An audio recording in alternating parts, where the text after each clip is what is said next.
For artists that want to follow a realistic style, I don't know that you necessarily have to overthink about an influence like me or any other painter who does realism. You can certainly get a lot from the pieces that we've done, maybe even imitate some of those compositions, but I think you'll find your own way once you're just studying reality, which is what I would do. I mean, if I'm going to look at people, things, photographs, it's beneficial to start shooting your own if you can get into that. And these days, since everybody's got a camera, that's not so much of an issue anymore. Being able to study life as the basis for something is the best. I had the longest problem of thinking I needed to have everybody and every element be perfect before I could use it as a reference source. And so it took me a long time to realize how flexible the basis of the human form is. I've posed for myself on loads of paintings. It's a process of getting your mind comfortable with what you're building off of. And at a certain point, I would say accept that you're going to feel like you're not seeing it until you've seen it. You know, that maybe you do need to have a thing look like a thing exactly before you're painting from it.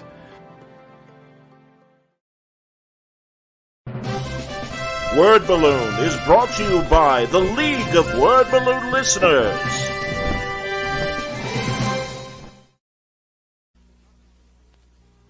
Chico and the Man will not be presented this evening, and the Rockford Files will be seen 1 hour later than normal, so that we may bring you the following special program.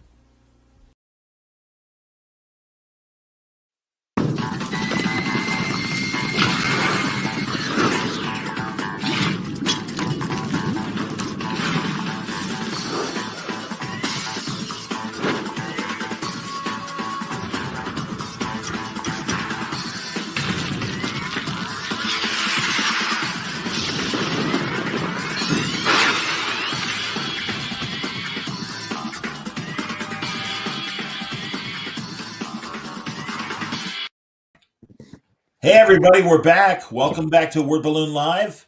John Suntress here, along with my dear buddy Sal Abbinanti, who is responsible for the artwork you see right there. I forgot to take it down, but that is the splash page, if you will, for Sal's new story that is in Marvel's issue number 4. Good to see you, Sal. John, thanks for having me, man. I appreciate it. Absolutely, man. Well done on that Fantastic Four story. Very cool. Yeah, it was a labor of love. It was something that I was kind of surprised. It happened last minute, and so to speak. Alex asked me, "Hey, would I be interested?" And I was like, would it's like when they asked, "Hey, do you want to fight Apollo Creed?" I mean, what was I going to say? You know. That's outstanding. No, I'm really glad this happened.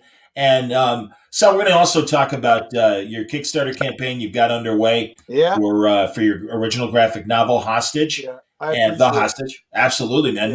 Yeah. No, truly, we've been friends a long time. And as much as I've respected what you've done for guys like Alex and Bill Sienkiewicz and Simone Bianchi, people like that over the years, I've always enjoyed your art style as well. And I'm glad beyond what we're going to talk about with The Hostage, that you got a big 2 story over at Marvel. That's great, man. Yeah, I mean, the Marvel story was, it was something that I really didn't think was going to come together. I mean, I really, thought Marvel. The main reason that I had started doing comics on my own in the first place was I realized, look, they're not gonna. The main publishers, my stuff was just not going to work for them, and that was a blessing and a curse. But I had realized DC and Marvel were just not going to hire me, so it was cool. And then I finally accepted it and moved on. About 15 years ago, so to speak, when you stand in those portfolio lines and you get enough, see you later, or your work is too disturbing. You finally too disturbing. Hilarious. Disturbing. That was a real comment from an editor. He said, "Interesting. Your work is too disturbing." And I got into a fist fight with a couple editors at DC. Dan Raspler and a couple of those guys. I was going to say you weren't going to mention this, but there you go, Dan Raspler. That's hilarious. Dan Raspler, and then I forget the other guy. And then those guys at Vertigo. If you weren't French or from Belgium, they weren't hiring you at Vertigo at the time. You had to, So I did a bunch of Swamp Thing samples. I did a bunch of the Atom. I did a bunch of stuff that I thought was pretty good. But then I look back on it, and it was pretty bizarre. And then you realize, hey, you want to go in the front door, but it's just not everybody can't play shortstop for the Yankees. You got to kind of resign yourself to the idea that. But when this came along. And Alex said, "Hey, he had another artist in mind, and it didn't happen. And so he's like, hey, what do you think about doing?" And I said, well, yeah, but I never thought Marvel was going to let it happen. I thought Marvel was going to just say, what are you, crazy? And it kind of came together, and it's exciting. I'm excited about it. Did you color it as well as everything? Yeah. Well, it's based on Alex laid out, it's his story, and he laid it out exactly the way he wanted it. And he said, hey, I want you to do that stuff you do with cross hatching and the colors, and the color templates were mine and everything up. But I worked with it a lot with Alex because it was his story. And so I said, you just tell me what you want. And then I said, sure. And even when I was done with it, I didn't automatically assume it was going to get printed. I thought it was like Phantom of the Opera. It was going to be 11th hour. The chandelier was going to fall. So, this week, it comes out tomorrow. And this is like Chicago week for Marvels because I know Hillary Barta's story is in there too. Yeah. Yeah. So that's kind of cool. Well, Hillary's always been a staple, in the business. He's always worked, and whether an inker or as an artist. So it's not much of a stretch, with Hillary. But with me, it was like I'm like Yoko. They let me into the studio because I was with John Lennon. So it's just kind of the way it was. But I'll take it. I'll take it. They weren't going to say no to Alex, so I'll take it. I should ask you what. Now you got above you got a street sign there. It says 59th Street in Queens. Yeah, my wife will probably not agree with me so much, although she likes some of them. I got into vintage street signs I don't know, about 20 years ago from New York and Chicago, and but they not the real ones. So I started. It's like a foolish guilty pleasure of mine. So I got quite a few of them. Not at all, man. How about this over the weekend? And we can talk later about joints and stuff. And we both love city joints, and especially city joints that date back decades. Yeah. I don't know why, but on a whim, I went on eBay and found a bunch of vintage postcards, a bunch from Danny's Hideaway in New York. Sure. Yeah. You know that joint? Yeah.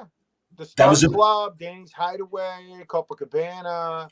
Well, specifically Danny's. Oh, absolutely. Yeah. No, and I chose Danny's specifically because it was a big showbiz hangout.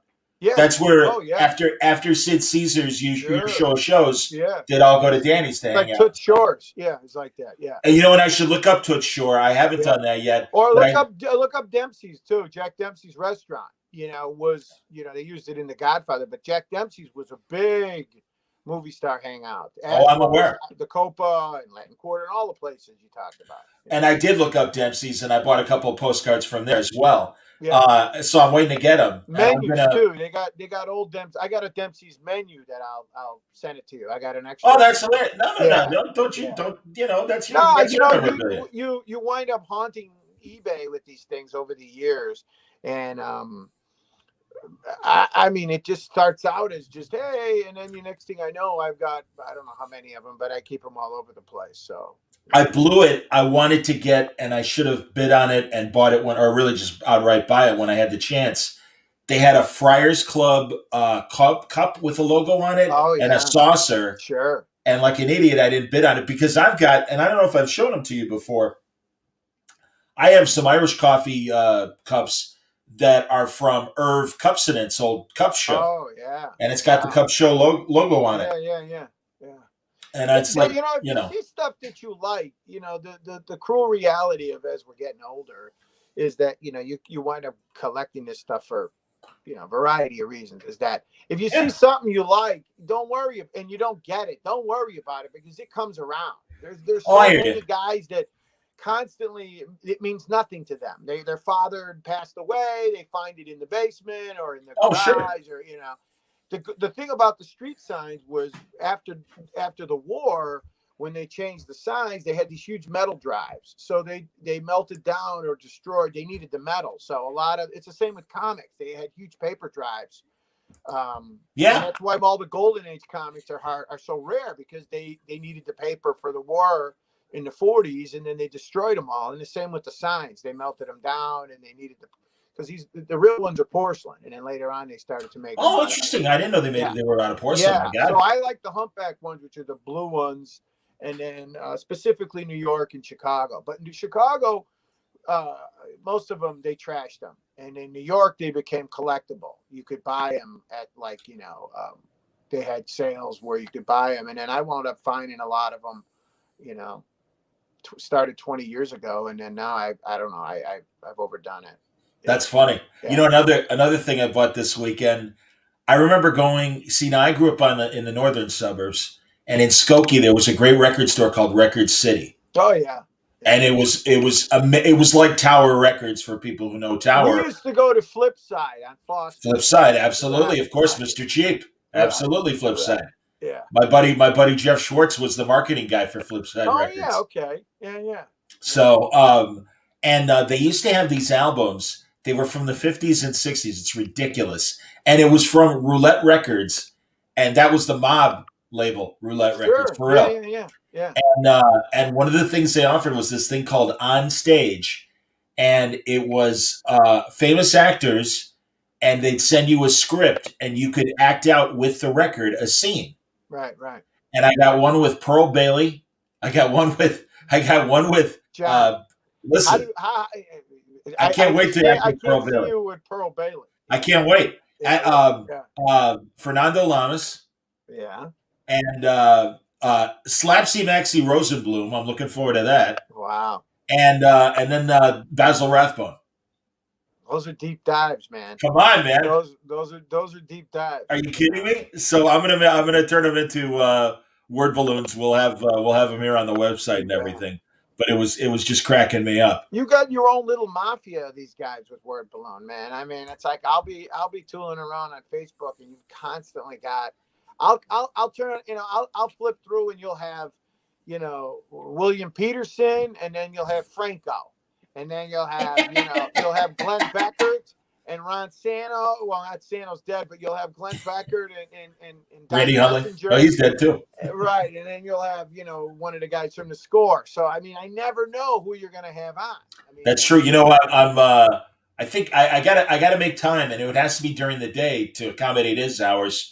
But Bruce Wolf, I'm going to get Bruce on. Oh yeah, because Bruce is always good. Bruce and I will talk old TV. Well, before I transition to the hostage, one more question about this story and everything. Tell me what the basic story is without spoiling it. Is it just to look back at?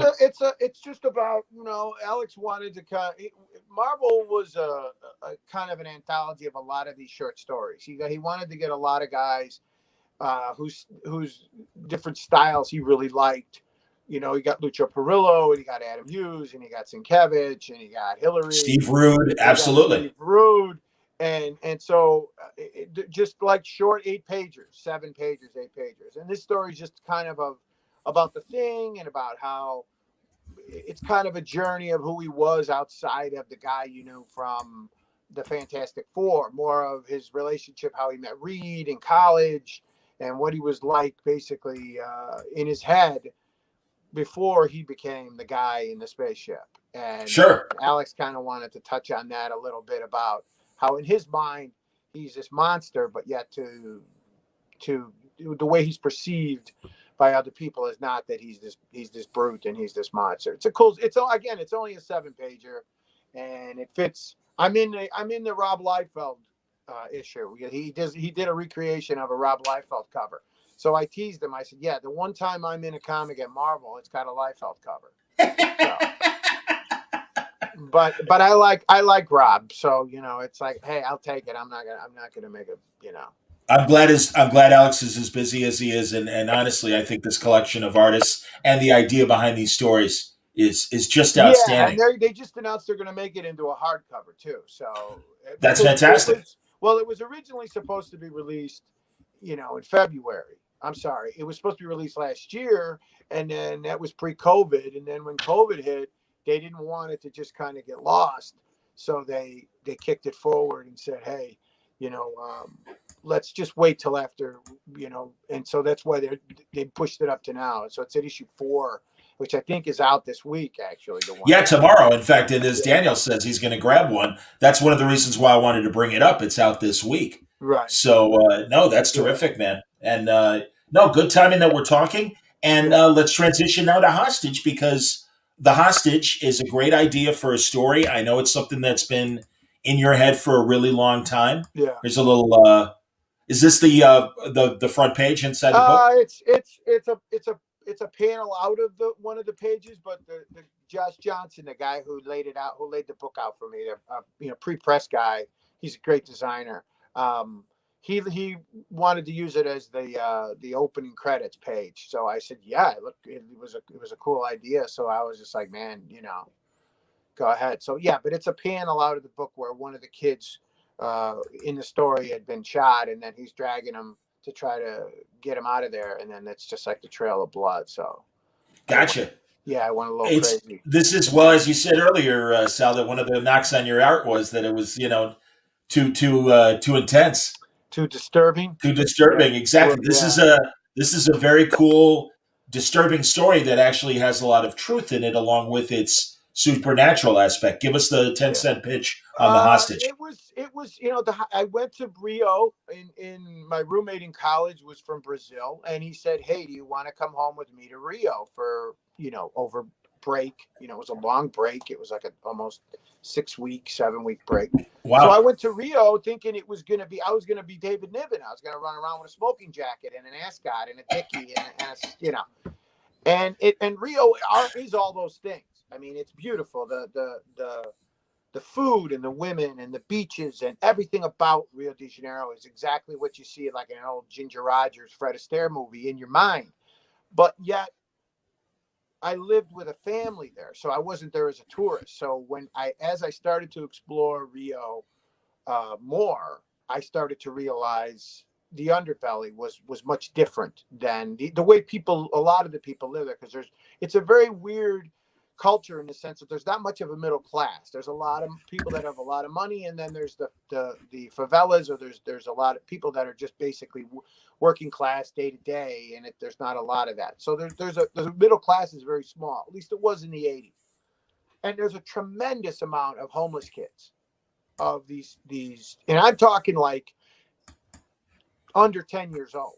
I mean, there's children everywhere sleeping in doorways, and they're just living in filth, and they're begging for everything, for food, for they have nowhere to sleep, they have no place to eat, and they basically survive off of their wits. They survive by, and a lot of it turns to crime. There's a lot of crime, and a lot of them are, but a lot of them are dying because the culture in Brazil wants to eradicate them. They just want to get rid of them. They're wow. kind of, they want to step over them, but they also want to get rid of them. And so there's a lot of these death squads that they hire, which are, many of them are ex-military or ex-police, that are literally killing these kids. And oh my God. So there's a lot of murder. On average, 5 or 6 of them die every day. And there's a tremendous amount of, and it just broke my heart. There's some things that you can't unsee. And I couldn't unsee these kids. I couldn't unsee, these children, sleeping in doorways and intertwined on each other and sleeping, everywhere. So as I came back to the States, I was just like, I was the full of shit college kid. But my trip there literally, changed my life. You know how they say, you have very few experiences that will change your life. This changed my life. And so when I started to get into comics, or I wanted to be a comic artist, I wanted to go in the front door, John. I wanted to draw Luke Cage, and I wanted to draw New Gods and, Devil Dinosaur. And that just wasn't going to happen. It's just not. And as you know from your career, that you've got to find something that you've got some emotional leverage with. You've got to find something that you love, because it's going to be a struggle no matter what. getting up every morning, putting up with your people's bullshit is always going to be a struggle, and you're always going to run into adversity is going to find you. Absolutely. So once I knew that, look, man, they're not going to let you draw the Eternals. It's just not going to happen. And Dan Raspler and I were going to come to blows over, he's not going to let me draw the Unknown Soldier. And, Axel Alonso is going to, tell me, see you later, Sal. I had to pick, you have to find a subject, whether you're a writer, whatever it is you want to get into creatively, find something that you can really, only you know better than anybody. So, or you have some type of emotional attachment to, because it'll show in your work. It really will. So the Hostage was just something that I always carried around, but yet I knew it wasn't as commercial as a guy in a cape. So I did Atomica, which, was okay, but it didn't really fly. It didn't change. I wasn't the next Frank Miller after Atomica. No, but you did 12 issues of Atomica? I did 12 issues of Atomica.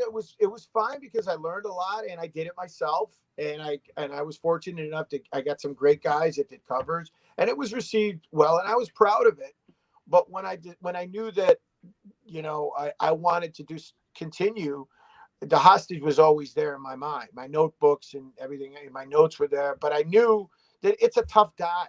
I mean, it's tough every day when you got to sit down to draw these kids and to draw the scenario. And I knew that I didn't want to patronize them in a way where I gave them a dog or got somebody in a cape came to save them, or, you know what I mean? So I knew I had to do something that was that would evoke how I felt about what I saw and what these kids have to deal with living in the streets, sleeping under viaducts and dealing with the people of Rio that just want to eradicate them. So it wasn't much of a stretch for my style, because my stuff was always twisted and weird anyway.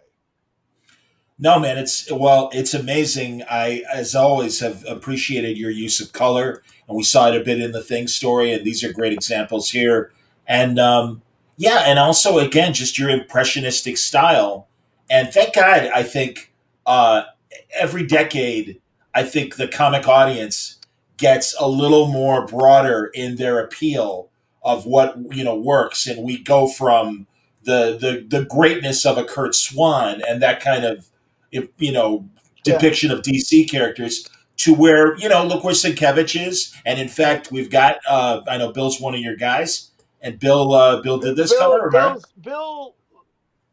Bill's a good guy and a bad guy to have with you, because he's such a genius. I mean, they throw that word around a lot, but Bill, in my mind, is the personification of what you want as an artist. Because Bill, if you ask him to draw the Joker 10 times, it'll be 10 different Jokers. He never approaches it the same way. And I learned so much from him, more just from surprise yourself, do things that surprise you, use colors you wouldn't ordinarily use, approach subject matter and compositions and storytelling in a different way, because you got nothing to lose, and I learned a tremendous amount from him just by seeing the way he approached the subject, the way he approached a character from a different angle. He didn't approach it the same way that you'd think of. And so, but with the Hostage, it's not for everybody, because you can see that it's not guys in capes, but it's something that I'm very, very proud of. And I worked really hard on it. There's a lot of sweat and blood in those pages. And I could sign off on it that, if it's not for everybody, I got it. But I guarantee you it's not like anything you've seen before. And that's a blessing and a curse, because when you've got your own style, John, if they like you, they like you. If you're trying to get in the front door and they don't like you, Oh, no, I understand, buddy. you know. Andrew has a question. He wants to know, he's heard you talk about Atomica before, but never got to read it. Is it still available? Atomica, the weird thing about Atomica was they published it overseas. A company in Croatia, in Ukraine, I believe it was, published it, and it was Dark Wood Publishing, and they did an omnibus of it. So, but it wasn't in English, and I never did an omnibus in English. I always wanted to do one, but at the time, I didn't know if anybody wanted it, and it's a heavy lift to have, you know, a 300-page. But now to answer your question, yes, I'm going to put it out this summer because with COVID and the way the market is now with different things and the way that you can do stuff directly and print it yourself overseas and, you know, and make it more affordable to not have to print, you know, 100,000 copies. There's a lot there that never got seen because the first 6 issues did really well, and then it tailed off. Sure. And came out kind of sporadically. And so a lot of people never saw it as it was always meant to just be 12 issues and then the story was over. And then I was going to do an annual and it never happened. But to answer a shorter answer to the question, yes, I'm very excited to put it out probably early next year, if not late summer. Well, and again, leaning on your friends, and you got a lot of great friends. You had a Murderer's Row over the years that did covers for Atomica. Yeah, and I mean, starting with Alex and Bill, but rattle off some of the other names. Bill Sienkiewicz, Alex Ross. Atomica was interesting because I was doing a lot of shows when I did Atomica. You remember the days when we were doing sometimes a couple a month. I'd see you everywhere. I'd see you, you know, and then, you know, I knew that my style, a lot of comic stores are just not going to buy indie titles. That's just a reality. They're going to, and comics are like cigarettes. There's a tremendous amount of brand loyalty with comics. When you walk into a comic store, you're either a Newport guy or a Kent guy or a Viceroy guy, or you're a King Size Cools, you know, where you get the T-shirt, or you're Viceroy, or you're Chesterfield. You know, you're killing it. You don't want my you don't want my Wolverine. You don't want Pell Mell. So you got to give comic store owners a reason to at least buy it or order it. And if you got an Alex Ross cover, it doesn't hurt. But, you know, I knew that I didn't want to just, you know, rely on Alex because there were a lot of other guys that I felt. And Glenn Fabry was always, to me, I thought, meshed perfectly with Atomica because I loved his Preacher covers, you know. Sure. So I had Alex and I got Glenn Fabry did a couple covers for me, and Tim Bradstreet and Michael Turner, the late Michael Turner did one for me, and Eric Powell and Alex Nino and Simon Bisley and I'm missing some of David Mack and Tony DeZuniga, Gene Colan, John Romita Sr. I'm missing somebody and I'm going to kill myself. But I mean, this was like I got everybody I wanted except I think Bruce Timm told me, you know, to go scratch. But Darwin Cook did one for me. So it was an amazing collection of guys, you know, and so when I do the finished, that was one where Glenn, perfect example. It was Glenn, he's supposed to be fighting the Statue of Liberty. And then Glenn hands the cover in, and I don't know what that is, you know, but it's Glenn, and everything he does is great. But that's outstanding, man. Yeah, but some of the one Simon Bisley did was great. I mean, he wanted to make him naked, with, you know. I'll have to find that now. I don't know where we're at with the show, with the language, but he wanted. You can swear. You could swear. Don't worry. About it. Yeah, no, Bisley.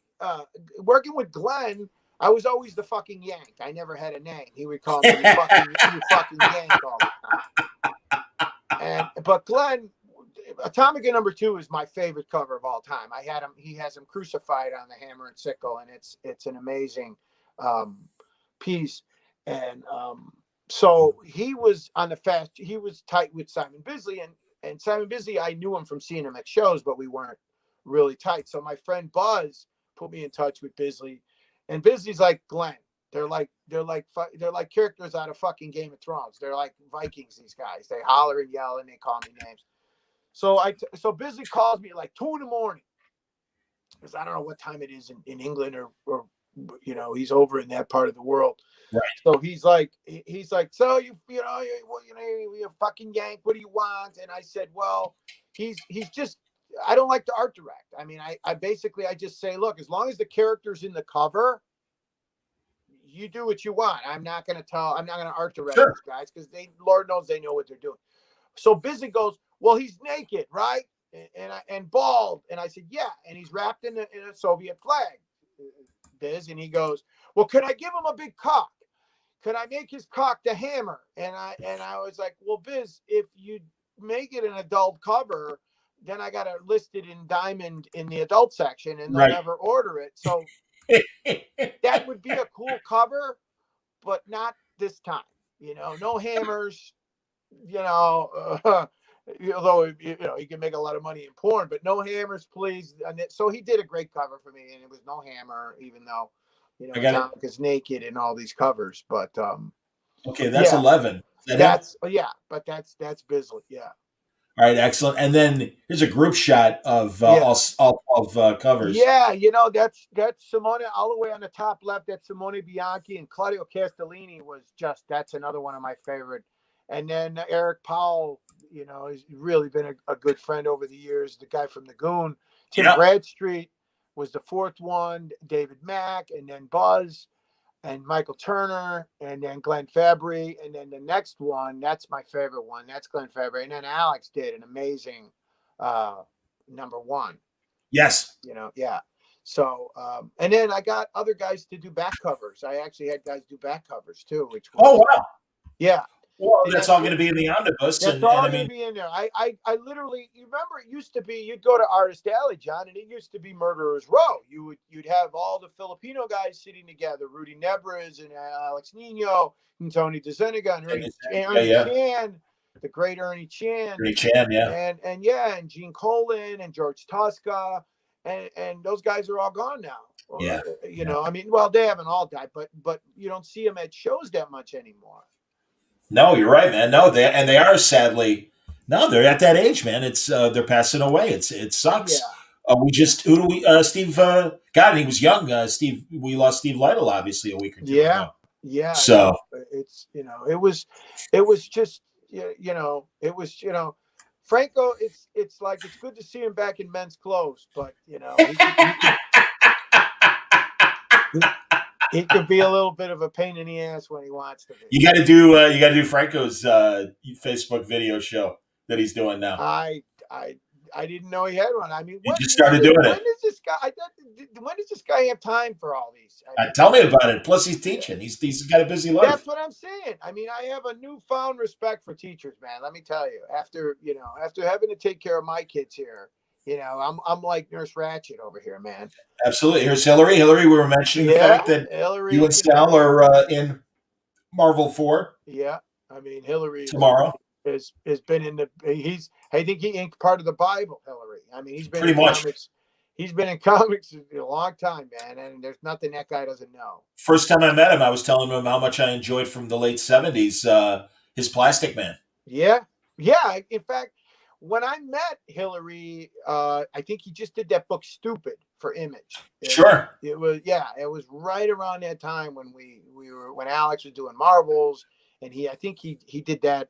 It was already on the stand, so it had already come out. So, but yeah, that's when I met him, and I met Angel Medina and Alex and Barry Crane and a bunch of those guys.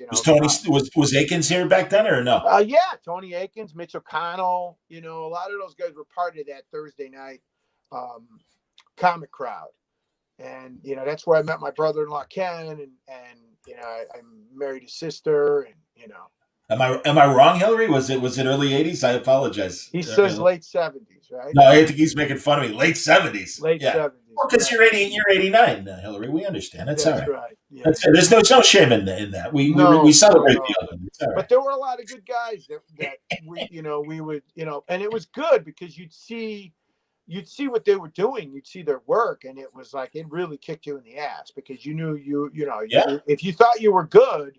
You'd see you'd see their work and you realize, man, you got a lot of work to do. You got to continue to, work on your craft. Absolutely, man. No, that's great, man. Well, I'm really excited for Hostage, and you're doing great. You're on.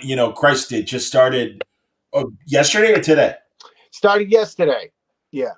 So it's 30 days, and how I'm going to make it 30 days, I don't know, but I'm pretty excited. I mean, it's something that's been, it's great when you got something rattling around in your head for a long time and you could finally put it to rest. You could put it to bed, so to speak.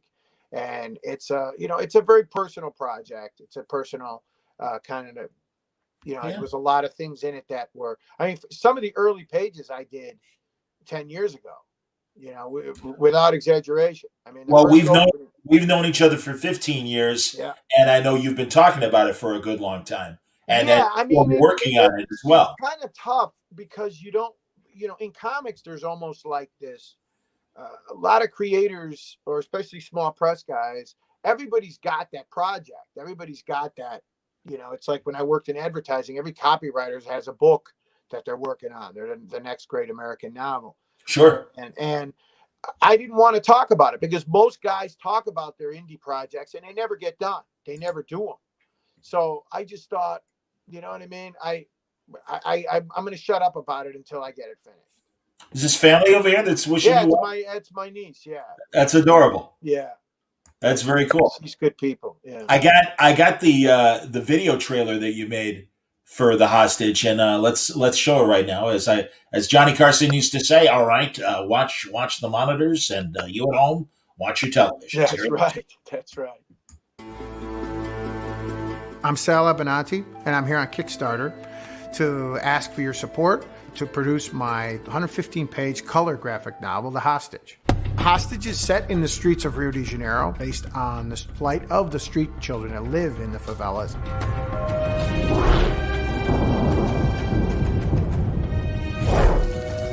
In the world of the graphic novel, being murdered daily, and the hostage is the evil spirit that is raised to avenge their death. Origins go all the way back to the indigenous tribes of the Amazon as the spirits that protect children, especially murdered children. The level of death that these kids have to endure every day. They have nowhere to sleep. They have no place to eat. They have to survive off of begging.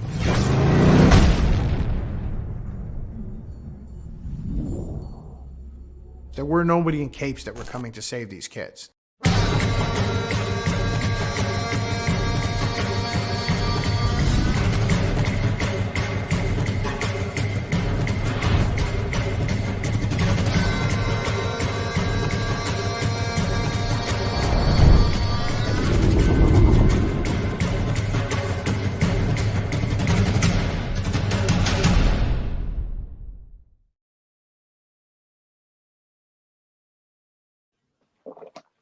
There we go. Looks great, man. Thank you. Well done.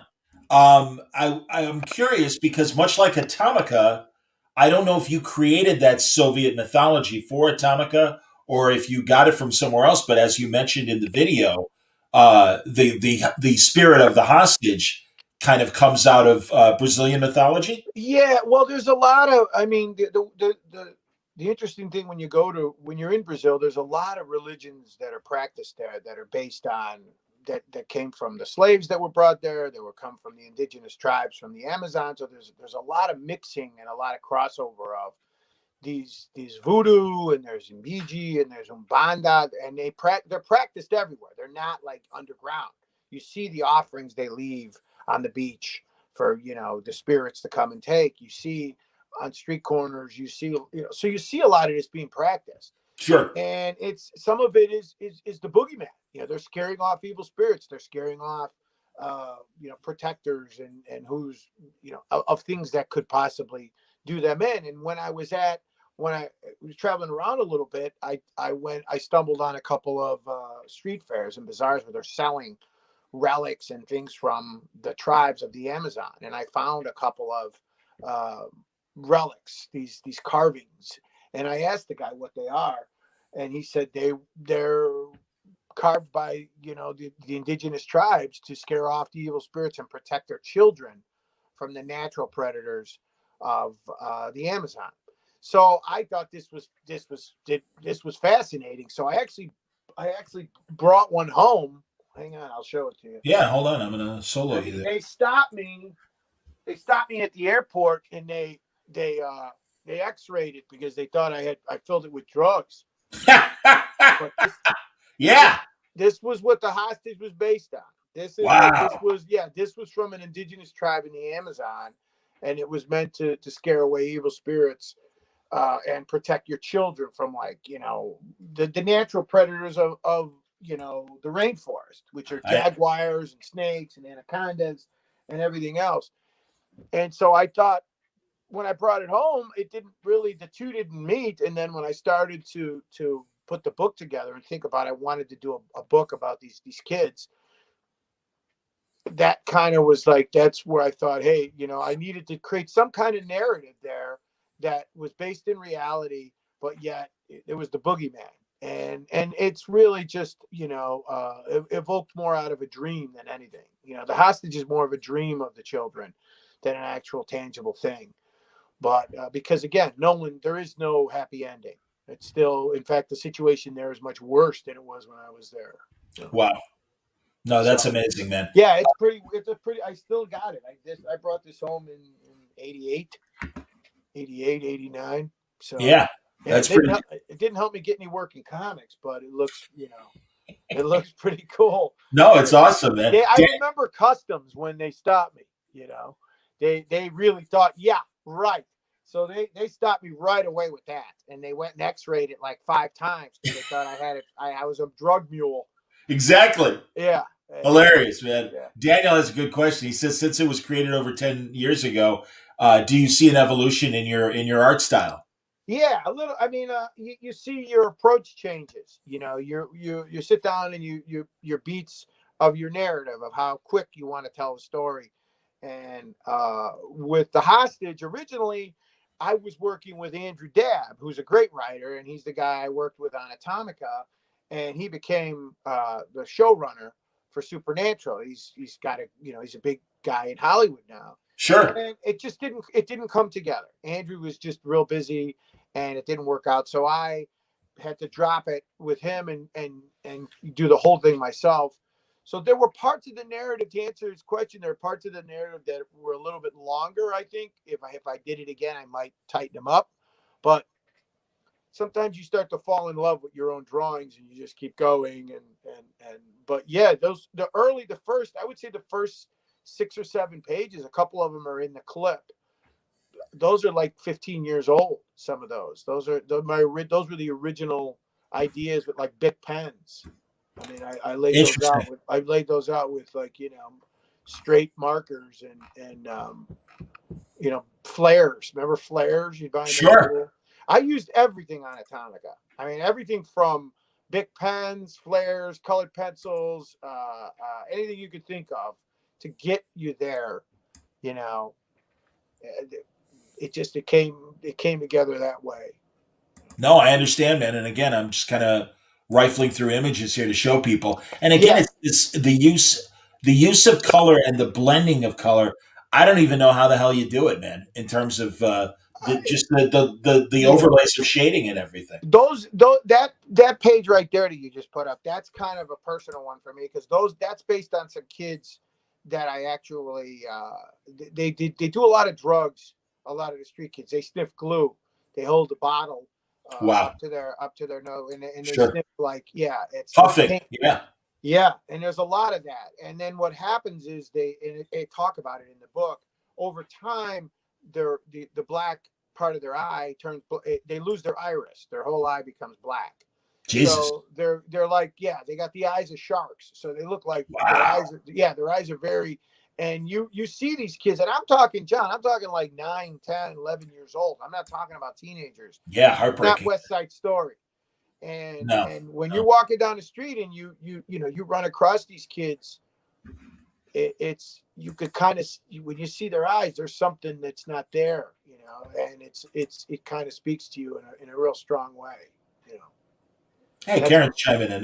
She normally likes to avoid when I run my mouth, so I'm kind of surprised she stayed up and decided to watch. Yeah. I don't think I've met Karen in the 10 plus years. Yeah, she's great. She's a forensic scientist, which is always funny because people always are like, wait a minute, they actually stop me like I'm a child and go, your wife does what? And I tell her, and then they're like a real scientist, or like the ones at the Museum of Science and Industry where she's playing a scientist? Because I think they figure, what the hell would she be doing with me? I mean, how is Fonzie with, Oppenheimer? How does that work? but hey, I got her on a good day. What can I say? Clearly, clearly, well done. Yeah. That's hilarious, man. Fantastic. No, I'm glad everyone's coming in and wishing you well. This is awesome. And honestly, I'm really excited for you, dude. I know. Thank you. It's been just getting a really long time. Know each other a long time. Absolutely.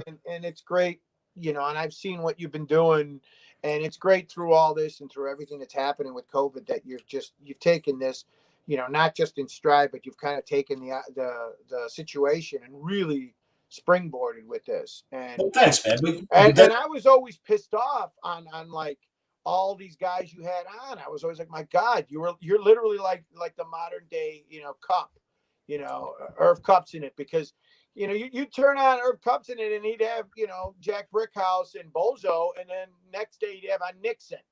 Yes.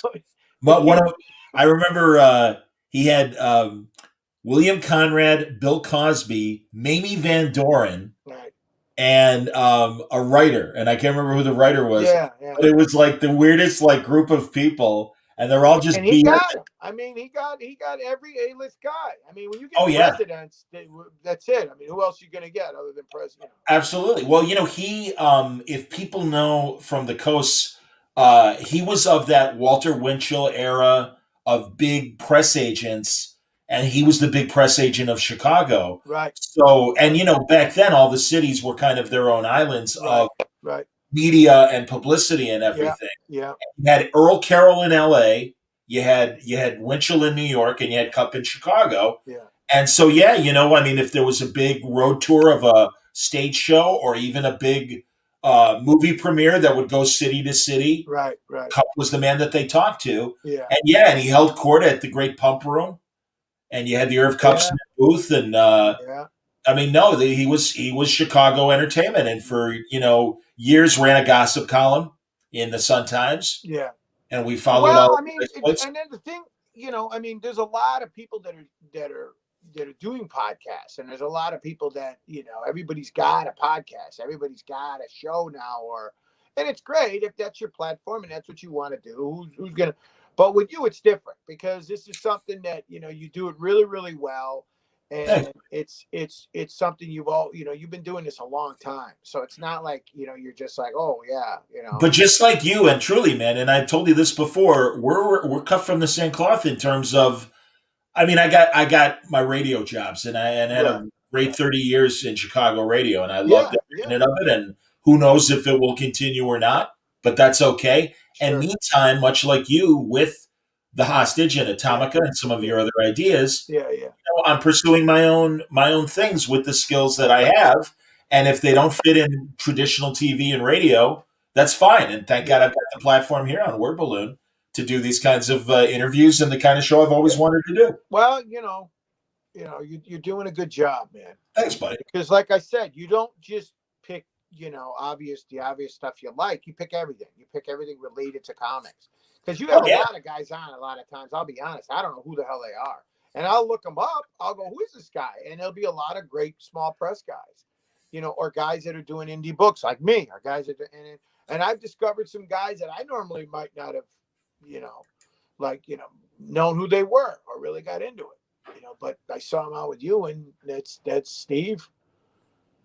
Yeah, Steve Fournette chiming in saying, Steve Fournette's good people. He's like the commandant out with the Dunn Museum. We did a great exhibition with Alex, Marvelocity exhibition with Alex. So Steve is kind of he's the guy out there, and that's cool. Unfortunately, everything's closed now because of COVID. But we're gonna come back with a bang when all this is over and do a lot of exhibitions. We got some big exhibitions we really wanted to get going for Alex and for Sienkiewicz as well, and it just COVID just kind of froze everything. No, I understand. Well, I'm glad at the end of the year, and we've certainly run the commercials here for Alex's art book that you can Unseen. Yeah. And man, I'll tell you, that thing is just loaded with incredible images. And again, man, that abortive DC Dark Horse, DC Universe, Star Wars thing that never happened. And my God, John, there was nothing fancy other than they couldn't figure out who was going to get the money. I mean, it was literally they Sure. fought over. You can't split something in half 3 ways. It doesn't work like that. That's what it came down to. 3 people wanted it split in half, and I went to public schools, and even I know you can't do that. So Dark Horse at the time had the Star Wars license. DC obviously had Superman, and then someone's got to pay Lucas. So it never came together. And Alex was stuck in the middle constantly of it's on, it's off, it's on, it's off. And once Alex, you get into his head and he's involved, he just starts, laying out his ideas and starts painting. And he had a couple of paintings done, and everything was in limbo. And then finally they just said, no, it's not going to happen. So if you haven't seen Alex's interview, it's on our YouTube channel. It's on alexrossart.com as well. And you can see a lot of the images from Alex Ross Unseen, and you can buy the book over at Alex Ross Art. So again, to support the hostage, as the banner says below, go to Kickstarter.com and look for it. The hostage, and you'll see, I mean, if you go into the comic section, but if you just even go in the search part and you type in the hostage, it'll pop up. You'll see it. That's awesome. And any, you want to mention any incentives beyond, like? Yeah, I mean, look, the people that I wanted the hostage. I didn't want to have the same approach that I did with Atomica, where I wanted the cover to really be indicative of what the interior was. And so with the hostage, I knew that, once you approach Kickstarter, or I knew that Kickstarter would be a great platform because you can reach people directly, because the comic stores, the comic business right now is kind of all over the place. And I wanted to be able to show the work and do videos and be able to talk about it more directly. When I did Atomica, it was the old school way of, you just put an ad in Diamond, the comic stores ordered it or they didn't, and then you just kind of waited to see what happened. At least with Kickstarter, you can kind of get a constant gauge of whether people like it, people are buying it, people are ordering it, and then you go from there. But I also knew I had to get some people involved that to give supporters a reason or incentives to kind of say, yeah, let me kind of give this a look. So Alex Ross, of course, what am I going to say? I'm not going to live next door to Bob Dylan and say, no, I don't want you at Woodstock. Of course I'm going to be like, well, And Alex, the piece he did was tremendous. And he was just always, when do you need it, was really all he asked me. And then, Jeff Darrow, we're like kindred spirits, Jeff and I don't know how Jeff and I became close friends, but Jeff is just off the charts talent. And he's such a sweet guy, but he lives overseas now. Yeah, he moved back to France again. Yeah. We talk on the phone, and he's such a great guy. And he did a really nice piece, a tremendous piece for me. And then Sienkiewicz is Sienkiewicz. I mean, he's kind of like Cher. He's got one name. You don't even really got to say, And his is just kind of as disturbing as you want to be, but it really. I talked to him today, and I said, Bill, you really kind of encapsulated the entire book, in one image. Agreed. And Alex really kind of, his piece kind of, it had such soul as to the characters, the kids. And then Eric Powell was real sweet, and he did a nice piece for me. But San Julian, I don't know who, people in comics know San Julian, but a lot of people aren't necessarily familiar with his name. He's this tremendous Spanish artist who did a lot of the famous Monsters covers. And he's a legend in the business, and I'm lucky enough I know his contact. So he was one of the first guys that I asked to do a hostage piece, and he did it. And also he's got a piece, and then Jeffrey Allen Love is also another artist that I don't know if everybody in mainstream comics knows him, but I fell in love with his art immediately when Sienkiewicz turned me on to him.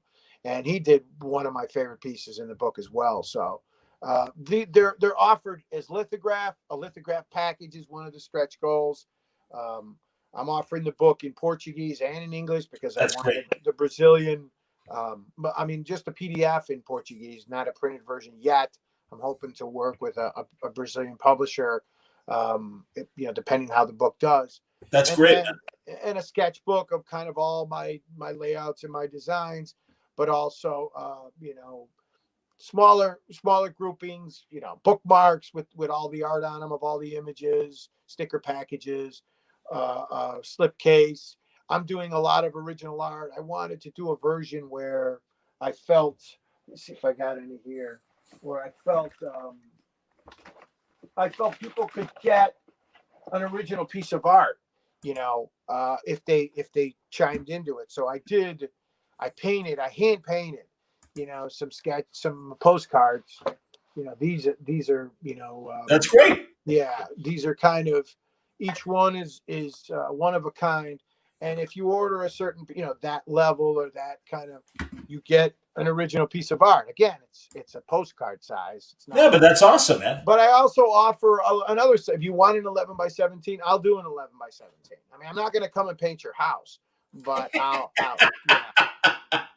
But you and not like the Irish. I really like the idea that if you buy the book, you can also feel like, you get an original piece of art. And some of these are just, ramblings of when I'm sitting around with the kids watching TV. And some of them are obviously a little more ambitious than others. Let me see if I can put that in there. I feel like I'm on the Home Shopping Network. But I just want people to understand every one of these is kind of like, there's my sweat and my fingerprints are on them. Totally. They're not and you can get one of them just with one of the stretch goals.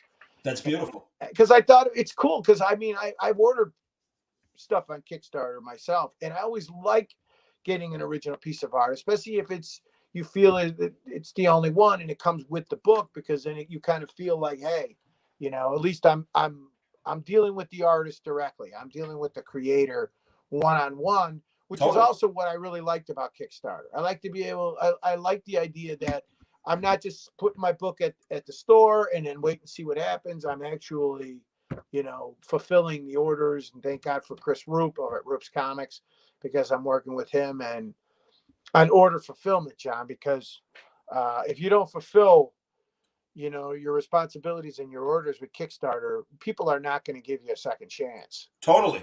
Absolutely, man. There's a lot of great creators that have kind of lost it because they didn't really fulfill the orders, and people. You are 100% right, buddy. They're not coming back. Very big names have fucked up their Kickstarters. It's tough because it's kind of like it's all hugs and kisses until they drop 5 pallets of books on your front door, and it's not grab ass anymore, man, when they show up and you got to fulfill all those orders. So thankfully, I'm working with my partner, Chris Roop, at Roop's Comics, and he did all the fulfillment that's great.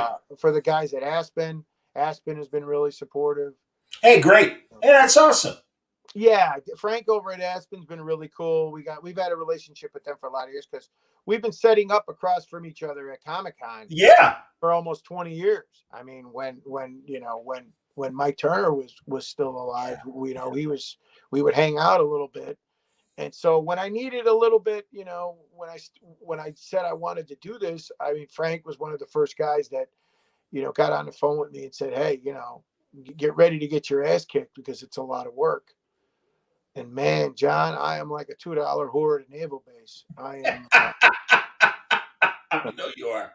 It is. No, buddy. No, it's a full-time job, both running the campaign and then afterwards, like you said, fulfillment. I've had dozens of talks with Ron Mars and Palmiotti and the others that have got it down. Jimmy's been very supportive. I mean, thank God for Pamela and David. It's over at Superfan. Yeah. And they have been godsends, and Remzi and sure. Tommy, Atasi have been helping me with, they put together the video and help me with, so I look like I don't look like I'm Stragalouie. Although I look like I'm on the Love Connection, I told them in the video, but hey, I've seen some of those videos where the guy's like in a urinal taking the video and it looks like a Polish wedding. The guy holding the light. It looks like a Swedish erotica video when they're taking it, and I'm like, So I said I got to at least look like there's a light there, that I'm not, sitting in my backyard with, barbecuing while I do the video. You got to at least look. You got to at least create the illusion you're respectable. No, it's the video turned out great, great animation to your art, and I think very evocative of what the hostage represents. And if people go to the Kickstarter page, they're only going to find more cool stuff, man. I'm really excited. I worked with Kelsey Trata is her name. She's a great interpreter. She translated it for me in Portuguese. And again, everybody who contributed, it's a labor. Josh Johnson did all the production. Dave Sharp did the lettering. I feel like I'm at the Oscars, but there's a lot of people that put up with a lot of my bullshit to help me pull this together, because you really got to do a lot of, how it is when you put on your own show. If you don't really have the sweat to put into it, you better just forget it, because at the end of the day, you got to do most of the work, but you need help. Of course, I guess is what I'm saying. Like you let me come on here and talk shit. And everybody who's been supporting so far, it's been over the moon. I mean, the people that have come on board and supported and been go on social media and have been kind of come out to help. It's been tremendous. I mean, I feel bad because I owe a lot of favors now. I understand. Well, Wayne wants to know, after Hostage and the Atomica Omnibus, do you have more? Where's Day Goes on the Moon in the schedule? Yeah, I got a few things that I really have been. Day Goes on the Moon was something that I've actually started it when COVID started. Before I felt it's about the Italian Air Force in World War II, and they get lost on a bombing run and they wind up on the moon. Because we all know the Italian Air Force, World War II was all those great, those great. Garth Ennis seems to have skipped over the Italian Air Force, right? But it's in my style, and it turns into kind of a Dune meets Flash Gordon kind of. Sure. Thing. No, dude. Ever since you've told me about Day Goes on the Moon, I'm like, I can't wait to see it. Yeah, I got that. That's the one I'm rooting for. A couple of things, but I mean, I'd really like to right now. I mean, to be honest with you, it's all about the hostage. I mean, this has just been. I haven't been able to. I didn't sleep last night because I was just, in your mind, you're always thinking, what did I do? What could I have done better? Could I do more? Am I doing too much? Because with social media, the last thing you want to be is a big pain in the ass, because you turn people off. They get sick of you, constantly. I understand.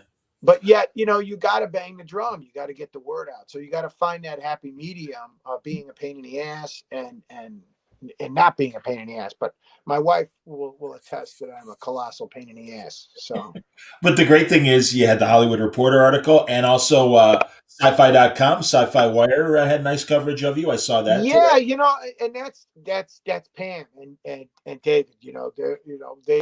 You never take that stuff for granted, because you hope that people will pick it up and give you a look and give you a little bit of an eyes on it. Yeah. But, we're cynical now because of social media and everything else. So I never took for granted that it was going to get any of the press that it got. And the fact that it did, I'm very excited.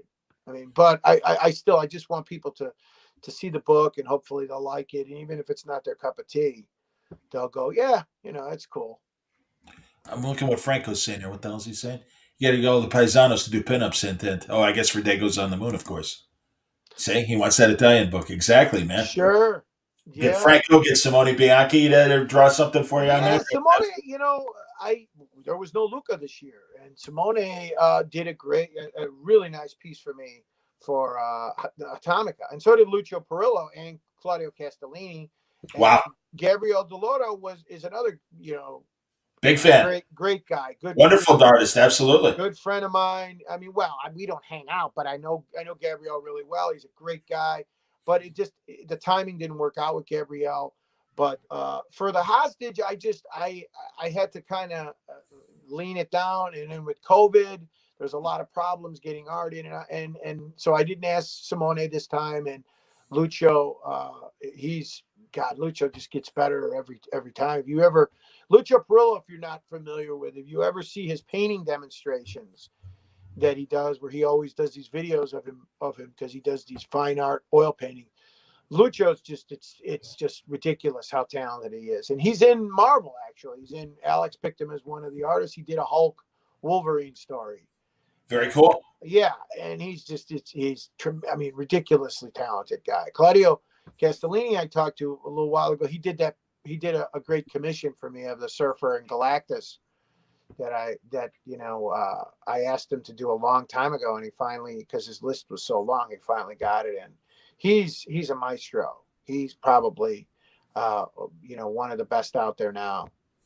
Wayne wants to know what's in your spinner rack behind you.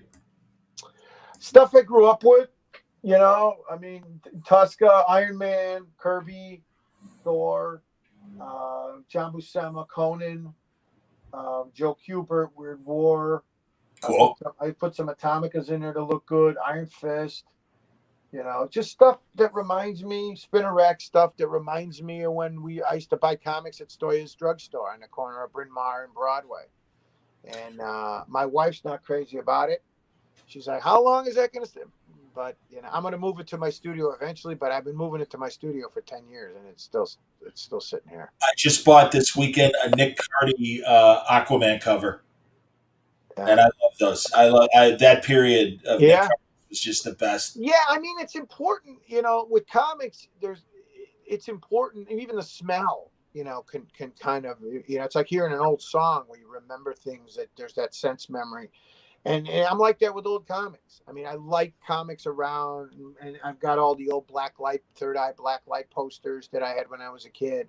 And I like that stuff around because it reminds you of why you got into stuff and why we're like vampires. It's either in our blood or it's not. Well, Shelley Bond and I were talking this weekend, and maybe I'm nuts, Sal, because everyone around our age, you always hear the term midlife crisis. And I don't think what we like and what we collect represents that.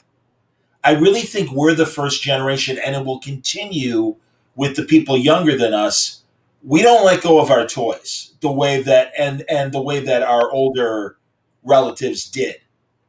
And maybe I'm nuts, and maybe I'm wrong, but I really do kind of feel, because again, midlife crisis, or I know old guys, they bought their dream cars and the expensive big ticket items. Right. But we, look at us, at the Five and Dime store, buying the comics and the little shit that we grew up on. Those are the toys that we're gravitating to, as opposed to getting, the TKO that we wanted. I'm going the other way, I think, as I'm getting older. I'm not worried about the 69 Shelby, that I'm going to get someday, because right now, what's most important to me is my work, because that's the most rewarding thing to me, and my family, my kids. I want to see my kids happy and get through COVID and everybody be healthy and nobody gets sick. And so it kind of, if there's a positive with COVID, it's kind of forced us to kind of internalize what's important to us. And I don't need all that crazy shit. Every time I'm tempted to buy a new statue or a new whatever, or a new piece of art or whatever, I'm always like, well, if they give it to me, what am I going to do with it? I don't know what I'm going to do with it. Because you got so much shit now. And when my mother passed, you remember when your dad passed, you see so much of the stuff you got, the family doesn't know what to do with it. And you're I right have about no that. delusions about my stuff. There's going to be a dollar sale in front of my house. 20 minutes. I'm going to be like Scrooge, where they're selling his buttons and his pocket knife, 20 minutes after. Because my kids don't want any of this stuff. I understand. I know that. If Wayne wants a spinner rack, just hang around long enough and it's his, because my kids are going to be like, what the hell am I going to do with a spinner rack? That's hilarious. What am I going to do with back issues of Sheena, the She-Devil? Nobody wants that crap.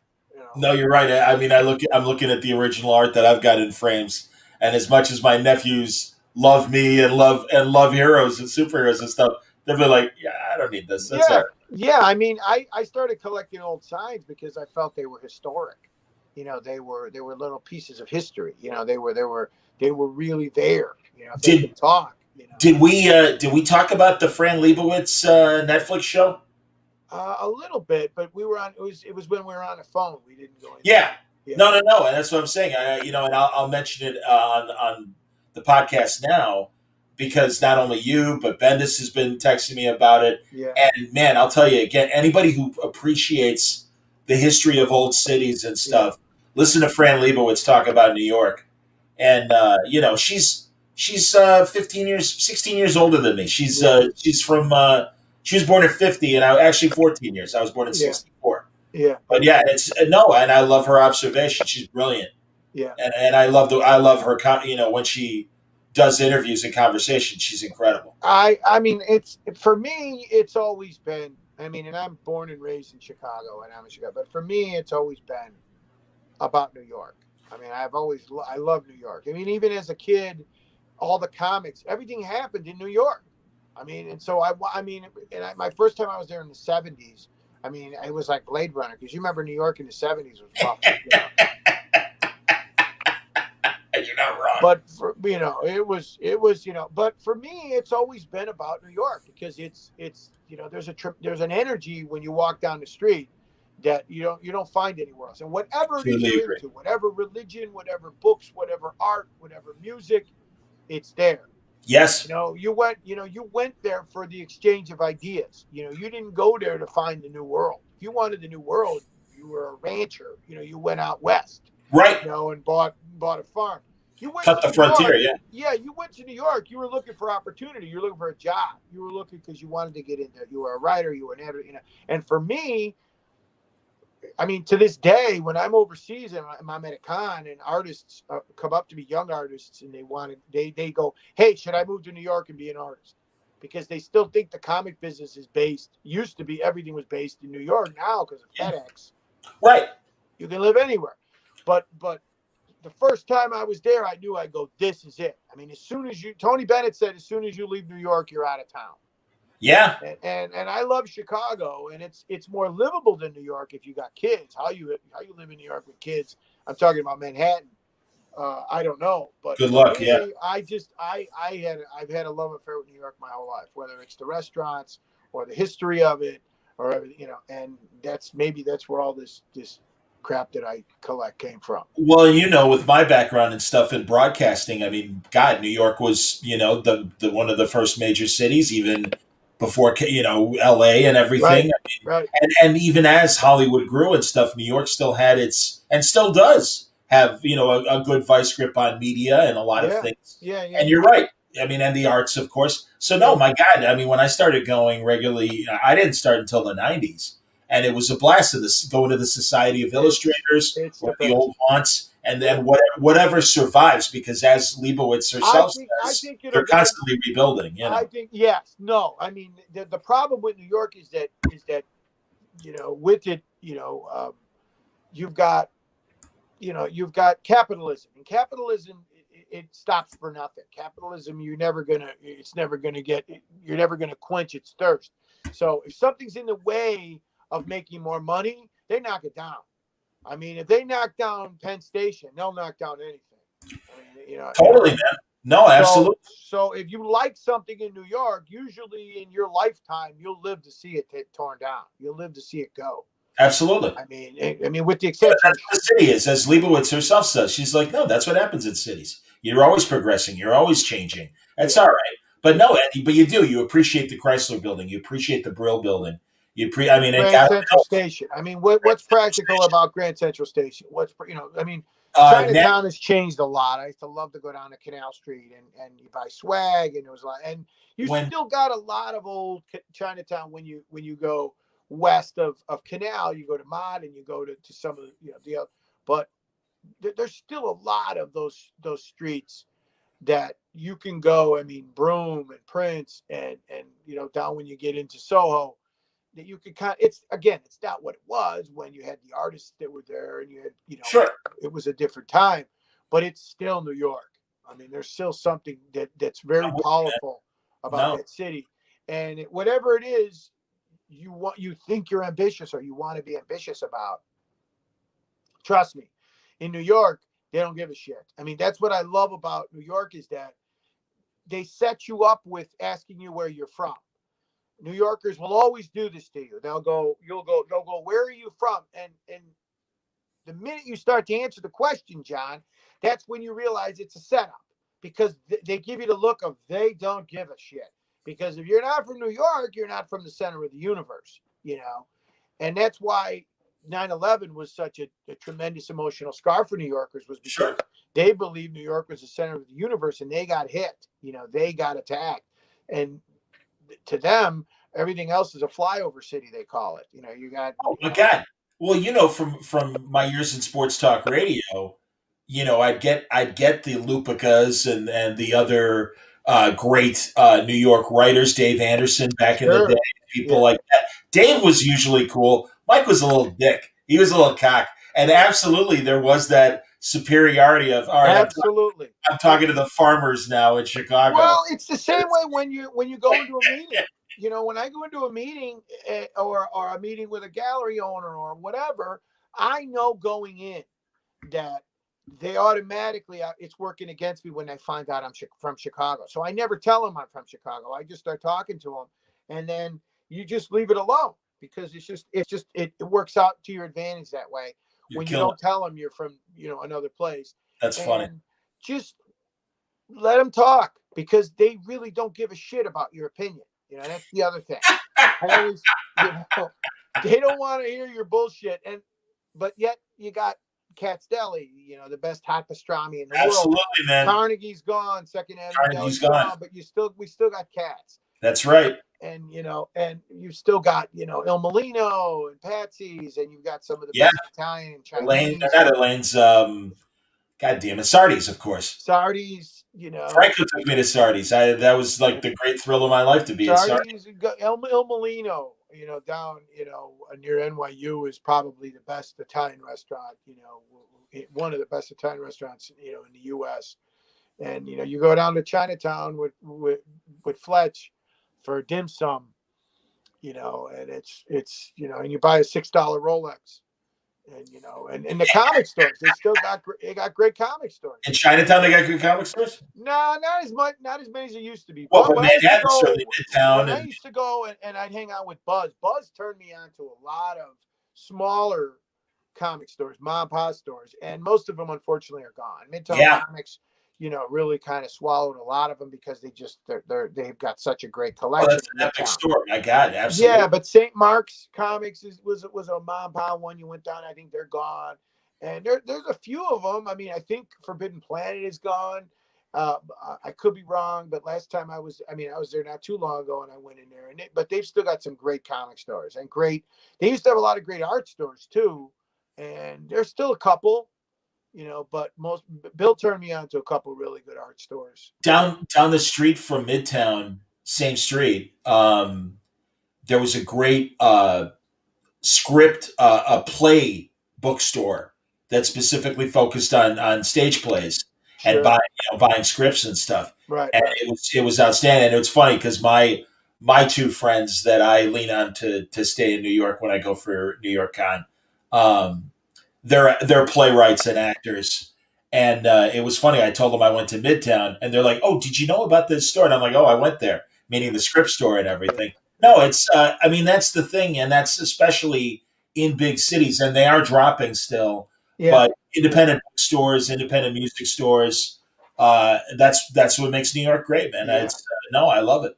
They've got an art store, Kramer Pigment, it's called. And if you're an artist and you're a painter, a watercolor painter, it's a must, because they literally make their paint from scratch. They make their watercolor paints right there. And you could buy it. Bill turned me on, Sienkiewicz turned me on to it, and I bought the neon colors that I used in The Hostage. I bought there, and they're one of a kind. They're literally as big, as this room. They're not very big. They go far back, and they do a good business, but it's a professional place, and you don't see a lot of that. I mean, I used to love all the music stores right off of Times Square, Manny's, and a lot of those you went in, and my God, the walls were covered, where everybody who'd ever been in the business who went through New York, you had to go to Manny's music store, and they're gone. So there's a lot of stuff but still, man, there's still nothing like New York. Totally agree. Absolutely, man. Wayne said maybe we'll all be together in December if C2E2 comes back. And we'll see, man. That's a big if, and we're all hoping. Yeah, I don't know. I go back and forth, but I don't doubt they can have it. I don't doubt that we can probably be in good enough shape to go. I just don't know how many people are going to go. I don't know Right. how quickly the dance floor is going to fill up until we really feel, because cons are like, to me, trade shows. John, I mean, there are a tremendous amount of camaraderie with shows. I like to see people and go to Miller's and shoot the shit and break each other's balls and get drunk and hang out. If you're worried about getting sick, or you're worried at all, or your morale is not, your head is not there, you're not gonna go. I mean, guys like Wayne got to get on a plane. Other guys got to, if he comes to Chicago. We go to New York, we all got to fly there. You got to be willing to fly. You got to feel good about it. And going to the Javits with 160,000 people, and you know how the Javits is. I mean, that scene. I always say it's like that scene in the old silent film Metropolis, where the workers are shuffling off to work, and they are just wedged together in the biggest crowd you ever saw. It's like those newsreels with the fall of Saigon is when you when you leave New York. I mean, the bathrooms are like a shit house in a Texaco station in Bangladesh, where you got 2 inches of piss on the floor. You're 100% right, buddy. Floating everywhere, and you got cosplay assholes changing their outfits in the booths, and they got the ass juice going, and they come out and they're not wearing any underwear. They're smuggling plums with the cosplay bullshit, and they're lactating and you're like, hey guys, this ain't the fucking Gap. Go change in your hotel. A guy goes in the bathroom and you got a turtle sticking his head out of your ass, and you got to go, and they're in the stall playing Lulu, dressing up like Red Tornado. My favorite New York con story sadly happened in the men's room, and I will demonstrate. But one guy at the urinal is peeing hands free, and he's peeing like this. Yeah. And as he's peeing, he can't guide his aim because he's not handling the equipment. Sure. Yeah. So he splashes the guy next to him, and the guy next to him goes, "Hey, what the fuck?" Yeah. And this guy goes, "I'm sorry, I was jostled." He goes, "Well, put your hands on your dick like a human being, for Christ's sake." And literally 12 guys in line waiting for the stalls and urinals. We are all dying laughing. Yeah. The bathrooms at the Javits are so bad that I told the story a million times. I went across the street to the tow lot where they tow the cars and lied to the guy and told him I had a 68 El Camino that got towed, so that I could go in there and use the bathroom, because the bathrooms at the Javits were just unapproachable. You couldn't get in them. And then the other one was, you'll go in there and there'll be guys sitting on the floor eating their lunch in the bathroom. And it was a guy eating like fruit out of a Tupperware bowl in the bathroom and I'm like, what are you doing here? You're going to eat your lunch? Franco, I mean, you get pink eye just going in there, and this asshole's eating fruit salad. As Franco points out, the Gladiator eating his lunch in the bathroom at NYCC. That was his moment. Yeah. I've seen guys, like I said, the big thing is the cosplay assholes changing in the stalls. And I'm like, guys, this is not the Banana Republic. Just jeans. The line is, guys are sitting there, you're doing a dance trying to hold on and think of something else, and so you don't shit your pants, and these guys are in there changing, in the Kid Flash. So finally I say something. I literally say something. I got to be like a father, at a high school prom when they find him putting booze in the punch. Exactly. I got to be the one asshole, as my mother used to say. There's always one asshole. I got to be the asshole and say, hey guys, come on, wrap it up. Again, this is why we're friends, because I'm the same kind of asshole. When you got to go to the bathroom, it's tremendously primal. You know what I mean? There's not a lot that's you're going to worry about when you got to use the John, because we're all in the same fraternity at that point. No, you're right, man. No, I'm very mindful and very careful, and thank God I got my press badge, because I can go up to the press room where there's no line, and it's a It's actually like the only clean bathroom. It's worth its weight in gold, man. Because you don't ask for. I mean, look, and I love New York, but the Javits, it's like It's it's like the end of Carrie when you're yes. at the Javits. I mean, it's 10 pounds of shit in a 5-pound bag. That price. Absolutely. No, and it drives me insane that they're starting to put so many things for the convention outside the Javits Center. And it's like, no, that doesn't work.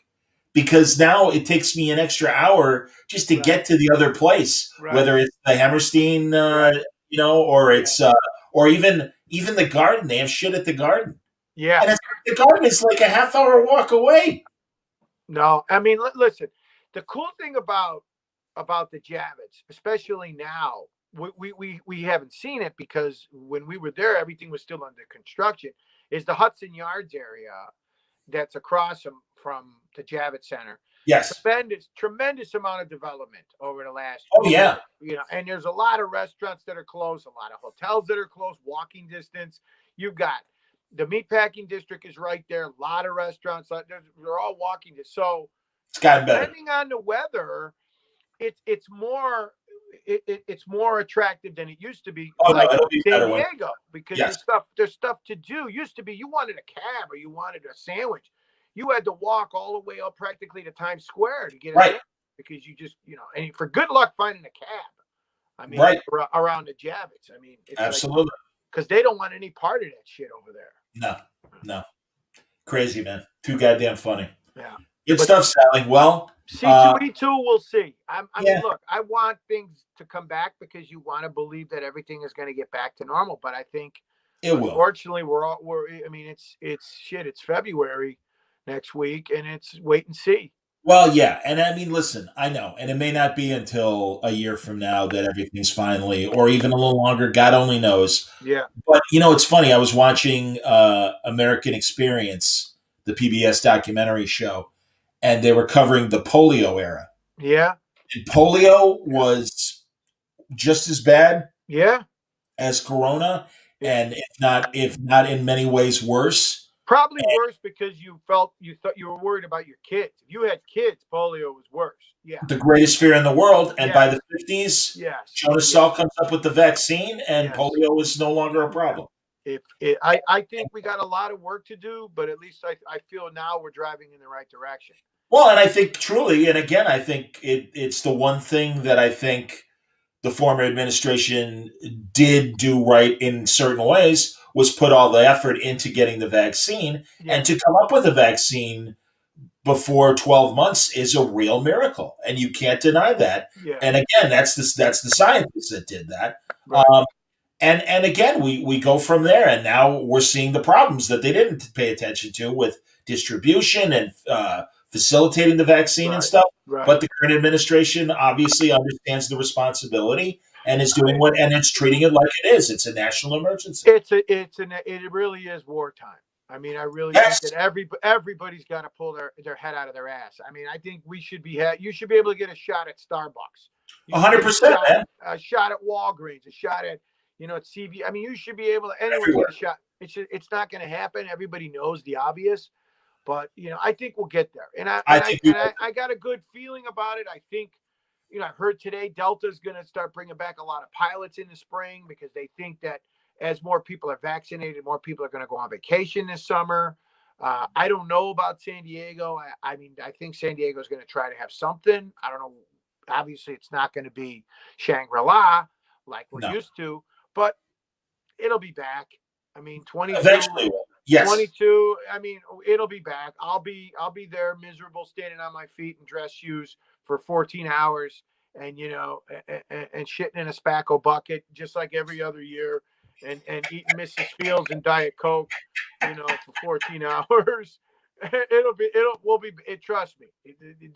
We'll close our eyes and it'll be like, wait a minute, did we really go through all that bullshit? I don't know if I'll be alive because staying home, homeschooling my kids is like, I'm it leaves I'm holding on day to day, John. I mean, I got days where I'm like, and then I got other days where I'm like Tom Hanks on the raft, where he's just letting the logs go, man. Where it's just You're Anna in The King and I.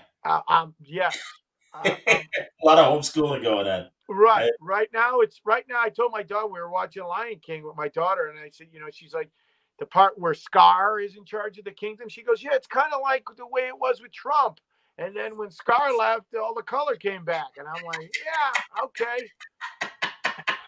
It's a smart kid. I like it. That's outstanding, man. Yeah. Jesus. Well, as the banner below us says, support the hostage. It's at Kickstarter.com. I appreciate anybody, to give it a shot, take a look at it. Go on the page. There's a lot of art on there for you to kind of take a look at before you dive in. And even if you just want to check it out, I appreciate anybody and everybody for all the help I've been getting on it. Well, again, this is, such a distinct style, Sal, and I'm happy that we're getting the chance to talk about it and promote this incredible project. And then also, don't forget, everybody, tomorrow at your local comic store, Marvel's 4, featuring a great Thing story by Sal. Yeah, that was, like I said, that was something that was a nice piece, a nice little thing that Alex and I worked on together, and it turned out really well. Yep. And then the next Kickstarter, but right now we're concerned about the hostage. Eventually the Atomica omnibus will be. That's something that's near and dear to my heart. That's a pretty big volume. But again, right now the singular focus is the hostage. It's been something that's a personal project of mine for a lot of years. Absolutely, buddy. No, I'm proud of you, and I'm glad you got it done. Thank you, and I appreciate you having me on. I mean, I don't like to. I mean, you go to your friend's restaurant, you don't like to eat for free. No, but it's fun, and we always got time to screw around when you normally come on, and it's nice that you've got something to sell that's new, and I'm happy to help you sell. That's all right, buddy. It's like I said before. I guarantee it's not like anything you've seen before. If you're into comics or not into comics, I guarantee. Steve, thank you very much. We appreciate you enjoying the conversation. Yeah. And what's Steve doing up this late? I mean, he's like me. He's got kids, I don't know. There you go. Well, like I said, I wanted this to stretch to the West Coast and have them watch as well. I hope you enjoyed Word Balloon Live today. Tomorrow, early on at 6 p.m. Eastern, I'm going to be talking to Shelley Bond and a couple of her writers. You'll appreciate this, Sal. She's putting together a graphic novel anthology that's a salute to 80s college radio. Very cool. So that's, yeah, man. And I'm a veteran of that world as well. Yeah, that's my God, that's your area. I mean, absolutely, man. Unless you have one of the producers of Mannix, that's Well, and also later this week, we couldn't do a video of it, but it will be a Word Balloon audio this week. Lawrence Luckinbill, who you may not know the name, he was married to Lucy Arnaz, Desi and Lucy's daughter. Sure. And he was a great stage actor and still is. He just wrote a graphic novel adaptation of his one-man show about Teddy Roosevelt. And we talk a lot about that, but we also talk about probably his best-known film role. He played Sybok, Spock's brother, in Star Trek V. Wow. Yeah. And I don't think they made a Star Trek V. Honestly, oh my God, they made 10 of, if you include the Next Generation Patrick Stewart stuff, they made 10 movies, and there were 6 original series movies. I didn't know that. 4 Next Generation movies. Yeah, I didn't get past the one with the guy from Fantasy Island. That was the Khan. Absolutely, Montalban. Yeah, that was the last one. I mean, Do you realize? Absolutely, they made 10. Are you serious?